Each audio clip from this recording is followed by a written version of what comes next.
Buenos días a todos. Para mí es un placer estar aquí con todos vosotros. Quiero dar las gracias a Luis por tan amable presentación y quiero dar también gracias al comité organizador por haberme permitido estar aquí ante un público tan sumamente heterogéneo como el que estáis en ese momento ahí detrás de las cámaras. Esperando que os contemos algo nuevo y además también compartiendo cartel pues, con conferenciantes de tan alto nivel, ¿no? Como los que nos acompañan en estos días. Entonces, bueno, mi conferencia de media hora lo que quisiera es hablaros básicamente de dos temas. En primer lugar, quisiera hablaros de la abundancia que estamos viviendo en este momento en nuestro mundo y de lo que está suponiendo esto para el avance de la humanidad, para la aceleración de todo lo que tiene que ver con el desarrollo de nuestras capacidades y de nuestra presencia en la Tierra. Porque no somos conscientes de ello. Yo creo que tenemos que comunicarlo, tenemos que contagiarnos todos de este optimismo y tenemos que ser capaces de transmitirlo.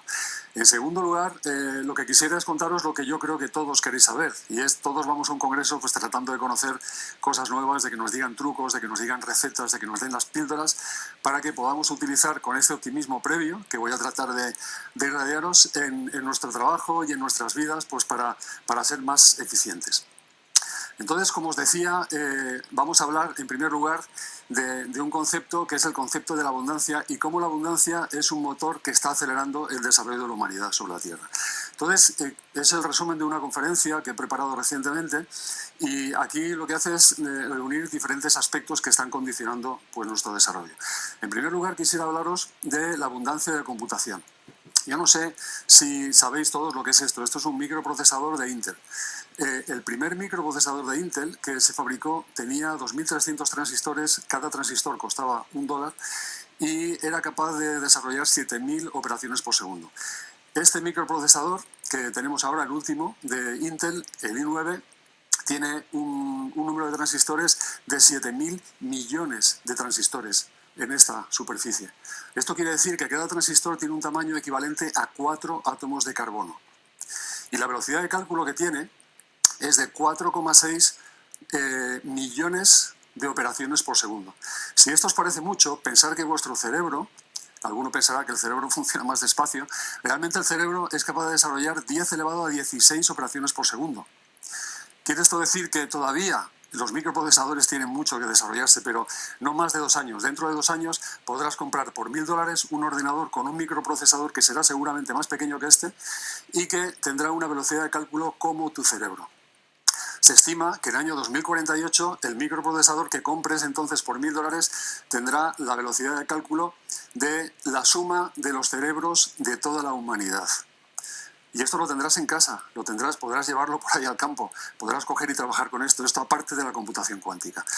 Como podéis imaginar, este es el principal acelerador.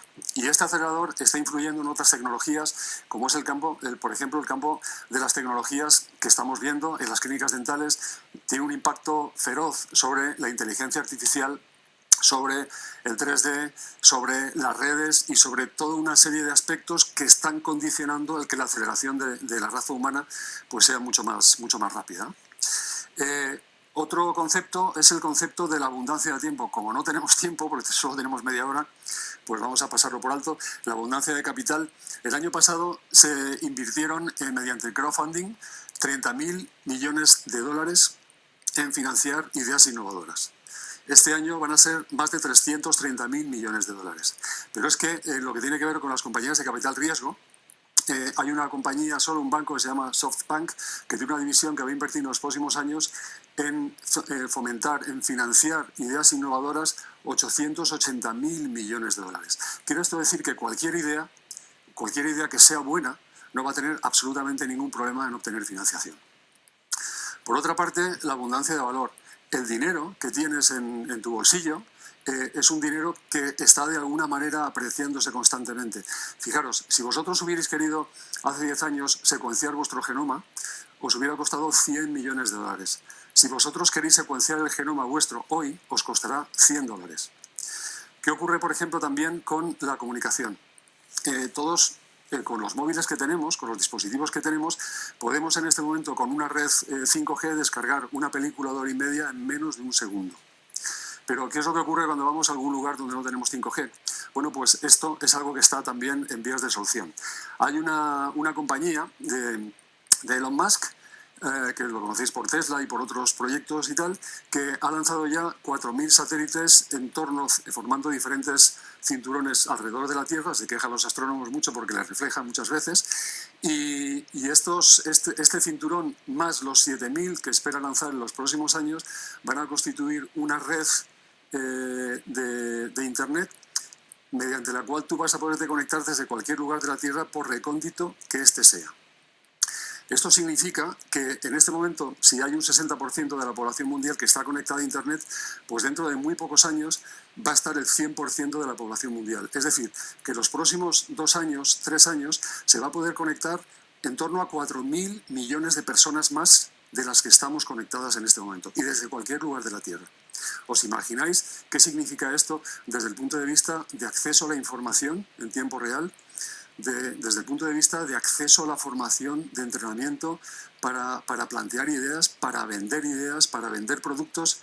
Va a ser una absoluta revolución, pero más todavía lo va a ser en el momento en que Elon Musk, otra vez, con otra de sus compañías, con Neuralink, consiga ya terminar la interfase que colocarás en tu cerebro, y mediante esta interfase serás capaz de estar conectado a esta red que esté alrededor de la Tierra, a Internet, y lo que tendrás es todo este tipo de información, acceso a todas las personas de la Tierra, si es que tú lo quieres así, de forma instantánea. Se estima que en el año 2045, aunque algunos hablan de 2035, el ser humano será 1 millón de veces más inteligente de lo que es ahora, y tendrá 1 millón de veces más de memoria de lo que tiene ahora. Pero no nos quedamos ahí, también tenemos abundancia de genialidad. En este caso no vamos a poderlo tratar. O, por ejemplo, también abundancia de esperanza de vida, y esto lo vamos a tratar más tarde. ¿Quiere esto decir? Lo que quiero transmitirte es que vivimos en un momento evolutivo crítico. Tú estás viviendo en un momento evolutivo crítico de la humanidad. Mucha gente hubiera pagado lo que no tiene hace muchos años para coger y para estar viviendo este momento que tú estás viviendo. El problema que tenemos es que no somos conscientes de ello. Y no somos conscientes porque tenemos dos tipos de cerebro. Tenemos el cerebro más moderno, que es el que trata, por ejemplo, pues con aspectos más cartesianos, con objetos, con características, etc. Pero luego tenemos el cerebro primitivo, que es un cerebro que lo que hace es estar alerta en el caso de que tengamos algún peligro. Y este cerebro es que es el cerebro de las emociones, de las sensaciones, de lo que se encarga es precisamente eso, de captar todo lo que pueda haber negativo a nuestro alrededor para estar alerta. Entonces, las noticias negativas venden 10 veces más que las noticias positivas. Y eso lo sabe perfectamente los medios de comunicación, porque su objetivo ya no es solo informar, sino también vender. Entonces, tenemos un poco la sensación de que el mundo está abocado al desastre, de que en cualquier momento desaparece la raza humana. Y esto es una cosa que no es así. Aquí os muestro, por ejemplo, pues algunos indicadores, algunos logros, algunos avances de los que nos beneficiamos. El ingreso per cápita, por ejemplo, es 3 veces superior al que ha sido los últimos 100 años. La esperanza de vida ha crecido de una forma exponencial. En esta gráfica de la derecha estáis viendo un pico al principio. Esta es la curva de esperanza de vida en la población española desde el principio del siglo pasado, y este pico está indicando la pandemia que tuvimos en España y en otros países también, que se llamó la gripe española, mal llamada gripe española, ¿no? Y entonces la esperanza de vida en aquel momento, en torno a 1920, un poco antes, 1918, fue de 30 años. En ese momento, con una pandemia también bastante agresiva, no tanto como esperaban los epidemiólogos, llegarán otras pandemias probablemente peores. A pesar, como digo, del coronavirus, tenemos una esperanza de vida de 90 años. Es decir, que hemos avanzado mucho con esto y tenemos que estar muy contentos de ello. ¿Qué ocurre, por ejemplo, con la reducción del costo de todo? ¿Qué pasa con la reducción del costo de los alimentos? ¿Qué ocurre con la reducción del coste de la energía, que ha bajado más de 100 veces? La reducción del coste del transporte más de 1000 veces. La reducción de coste de comunicación en millones de veces, en billones de veces. Esto es algo tremendamente importante y recogido, entre otros, en un libro que os muestro aquí, cuya primera edición fue en el 2012, que se llamó Abundancia y que editó Wall Street Journal y que luego han ido actualizando, ¿no? Entonces aquí el Wall Street Journal, por ejemplo, nos habla también de cosas que tenemos que estar orgullosos y contentos. ¿Qué ha ocurrido con la extrema pobreza en el mundo?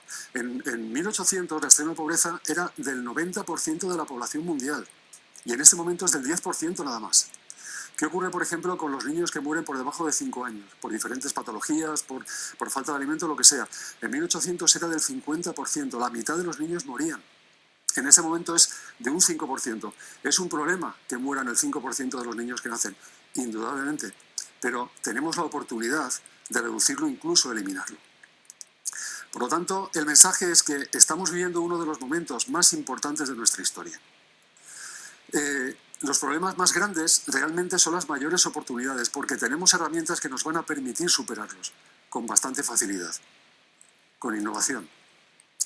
El problema es que una mentalidad negativa no nos va a permitir vivir esto de una forma positiva. Por lo tanto, lo que tenemos que hacer, nuestra obligación, mi obligación para con vosotros, es tratar de poneros en situación, que os deis cuenta de esto, y ya no solo que os deis cuenta vosotros, sino que contaminéis a la gente que os rodea, para que entre todos seamos conscientes de ello y desarrollemos y seamos capaces de hacer un mundo mejor. Entonces me preguntaréis, sí, vale, esto está muy bien, pero yo he venido aquí a hablar de mi libro, ¿no? Yo lo que quiero que me cuentes son temas que me afectan directamente en aspectos relacionados con la odontología, etc.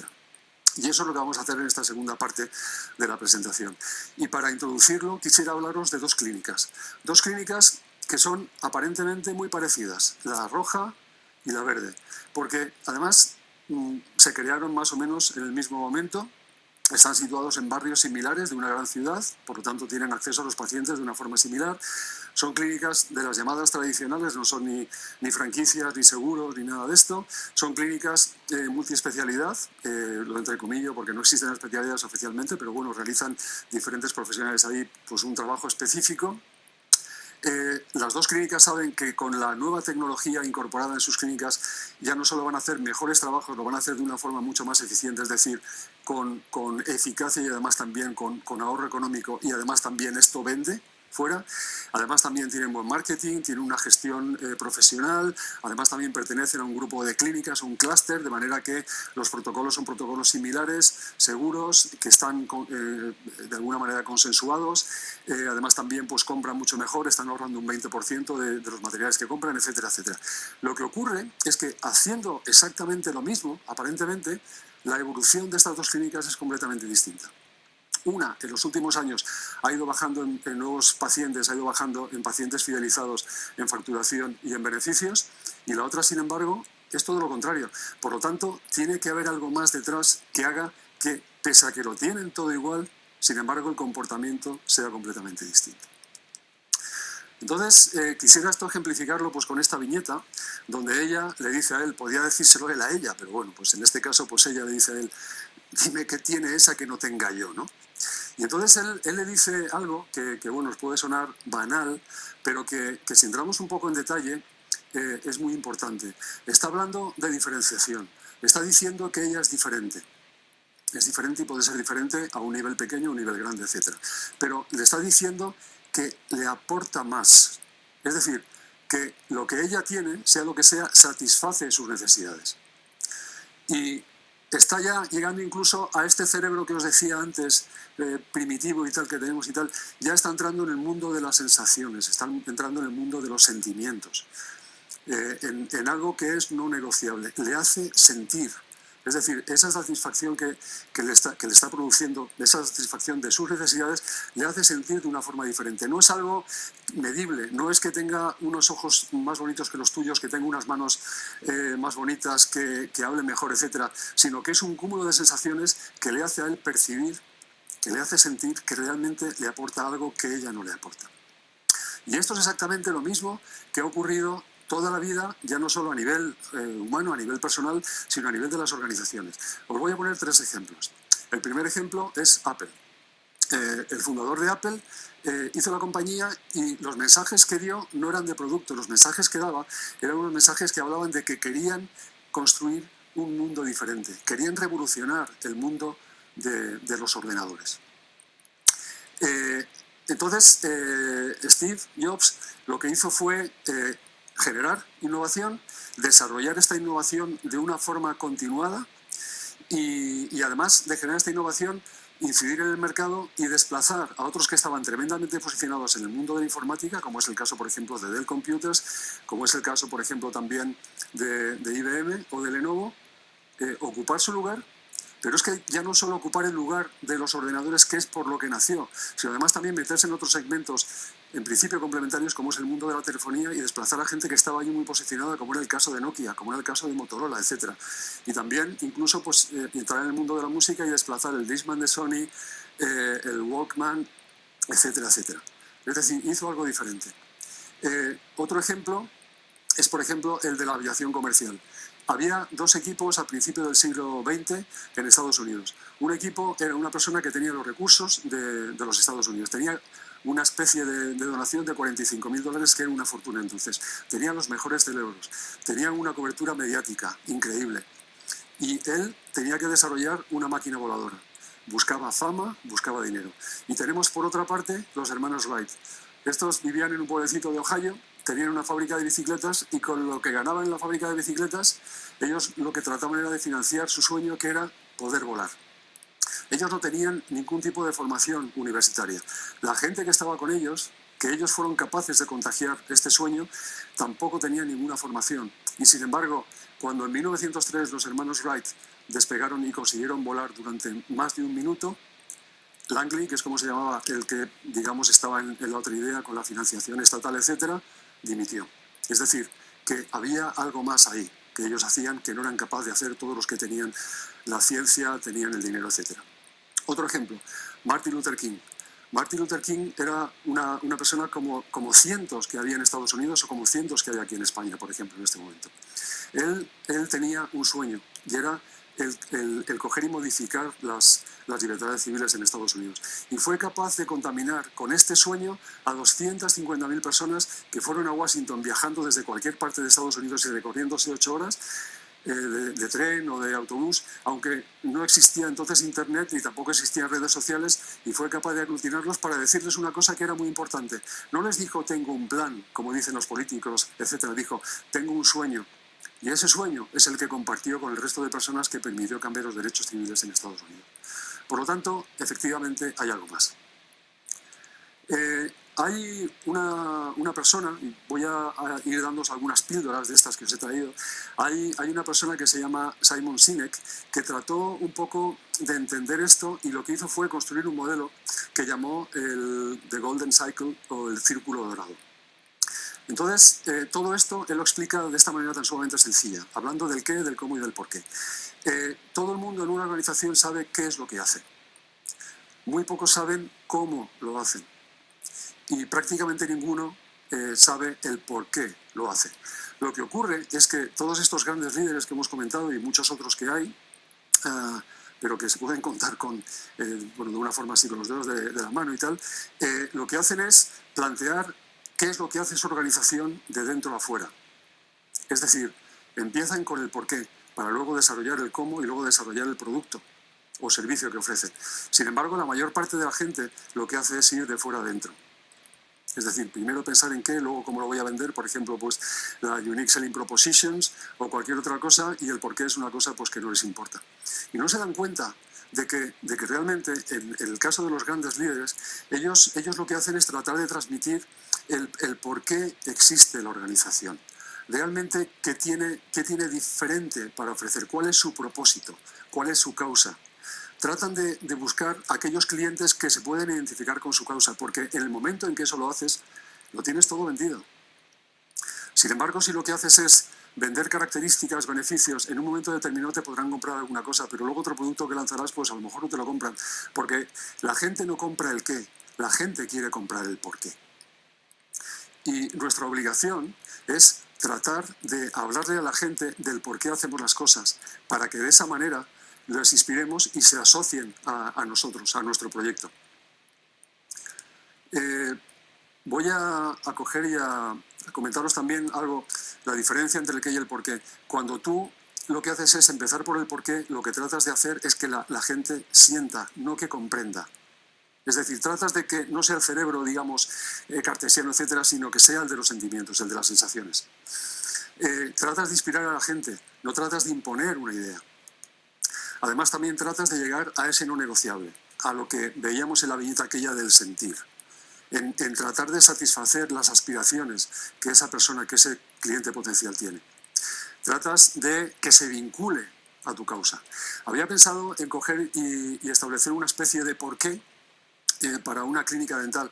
Lo que ocurre es que lo he hecho por dos cosas. En primer lugar, porque cada uno de vosotros estáis en una clínica dental con una situación completamente distinta y por lo tanto si hago una cosa genérica no os va a valer a ninguno.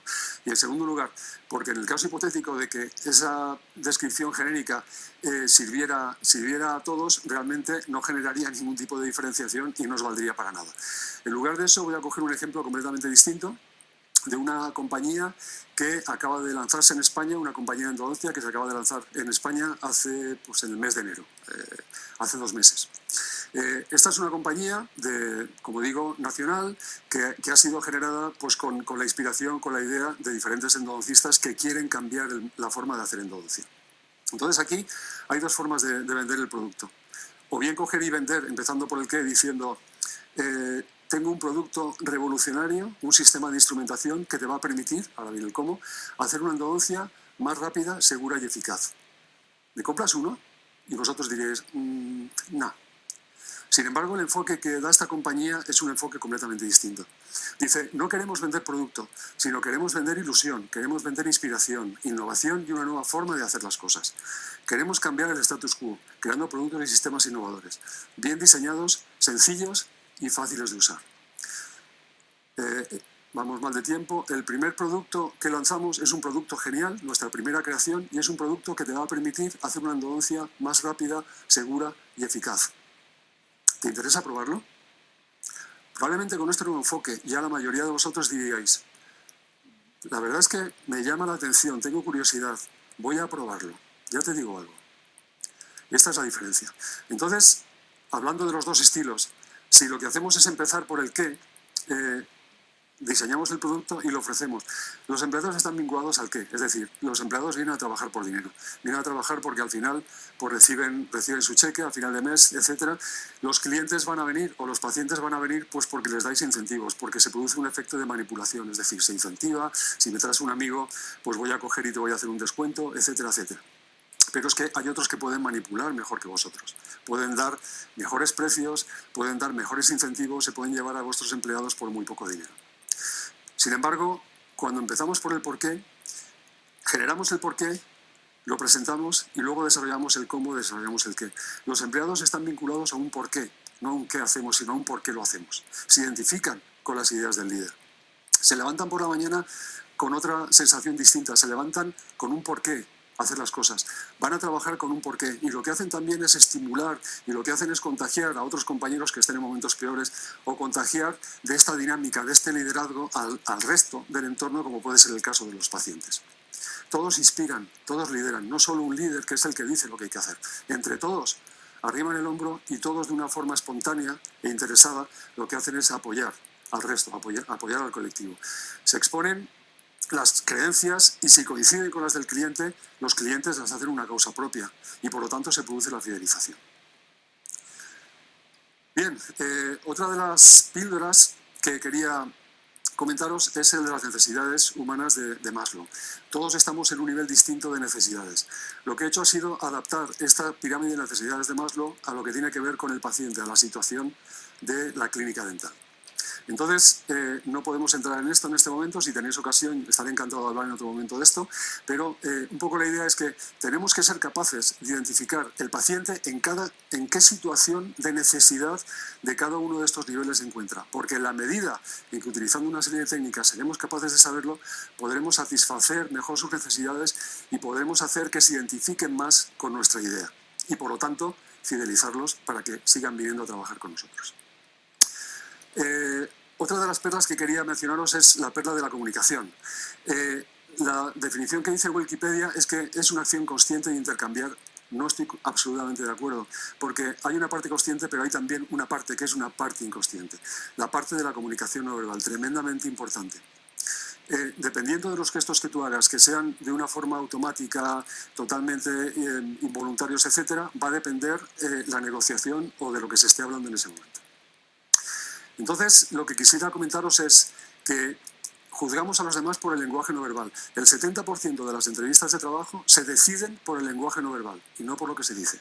Esto es algo tremendamente importante. El pedir a una persona que salga conmigo, a tomar algo, que se relacione conmigo, los novios, etcétera, dependen en la mayor parte del lenguaje no verbal, no del lenguaje verbal. Los demás también nos juzgan a nosotros por nuestro lenguaje no verbal y por lo tanto tenemos que estar educados para expresar lo que realmente queremos expresar. Hay dos situaciones. Una situación de dominio, de poder, de orgullo de los líderes naturales, o el macho alfa, por ejemplo, de los colectivos de animales. Funcionan exactamente igual. Entonces, en estas situaciones, lo que hace el líder es tratar de ganar espacio. Por ejemplo, los deportistas, cuando ganan una competición, lo que hacen de forma espontánea es levantar los brazos y levantar ligeramente la cabeza.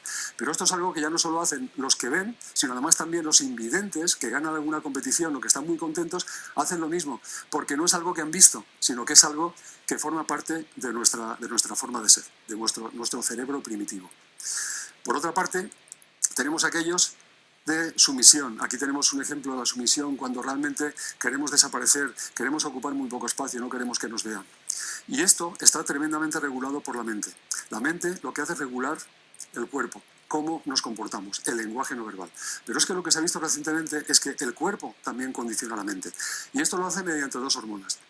Una hormona que es la testosterona, que es la hormona del dominio, la hormona del poder, y otra hormona que es el cortisol, que es la que reduce el nivel de estrés. Los grandes líderes tienen exactamente igual como los grandes gorilas y como los machos alfa de los lobos o de los leones, una testosterona tremendamente elevada y un nivel de cortisol tremendamente bajo, muy poco nivel de ansiedad.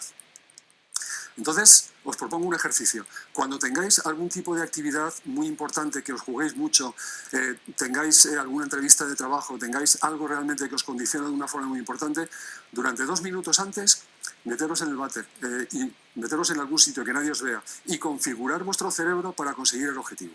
Y el objetivo es ganar presencia, encontrarse bien, ganar espacio.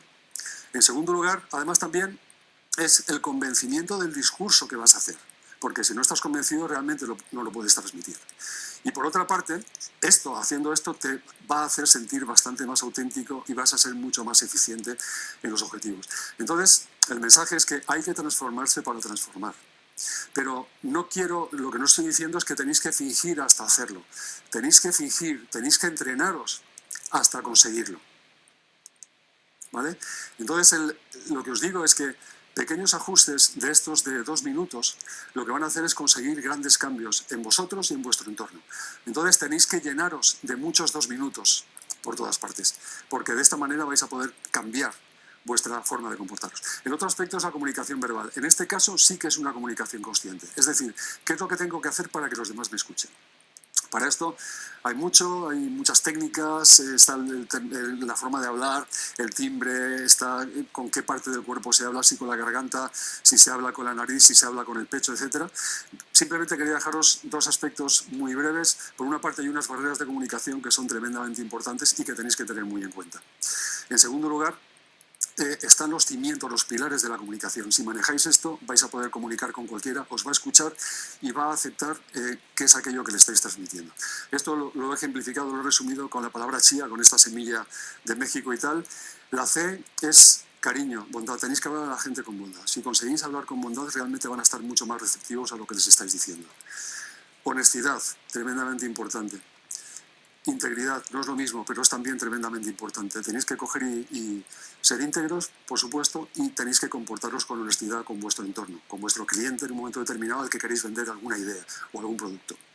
Y finalmente, tenéis que ser auténticos, porque si no, si hay detrás algo escondido, esto es algo que se advierte rápidamente mediante el lenguaje no verbal. Entonces, lo que hemos visto ha sido que vivimos en un mundo de abundancia, afortunadamente, que los mayores problemas que tenemos son realmente grandes oportunidades, que tenemos que tomar precisamente por esto una mentalidad positiva para manejarnos, tenemos que sentirnos bien y vivir con esta sensación, porque va a ser la única manera de que nos liberemos de las cadenas y va a ser la única manera también de que, como dice el lema de este congreso, podamos renacer en momentos difíciles como es el que estamos viviendo en este momento. Entonces, un mensaje a los líderes de las organizaciones que me pueden estar viendo en este momento. Y el mensaje es, forma a tus empleados y trabajarán mejor, pero inspíralos y liderarán tus sueños. Nada más, muchas gracias. Aquí tenéis mi dirección de correo electrónico. Cualquier aspecto que queráis comentar o que queráis preguntar, estaré encantado de atenderos. De todos modos, ahora después, en la sesión que vamos a tener de discusión, podéis hacer también preguntas y estaré gustoso de poder atenderos. Muchas gracias por vuestro tiempo. Espero haberos inspirado, que era el objetivo de mi presentación, y espero veros pronto. Hasta luego.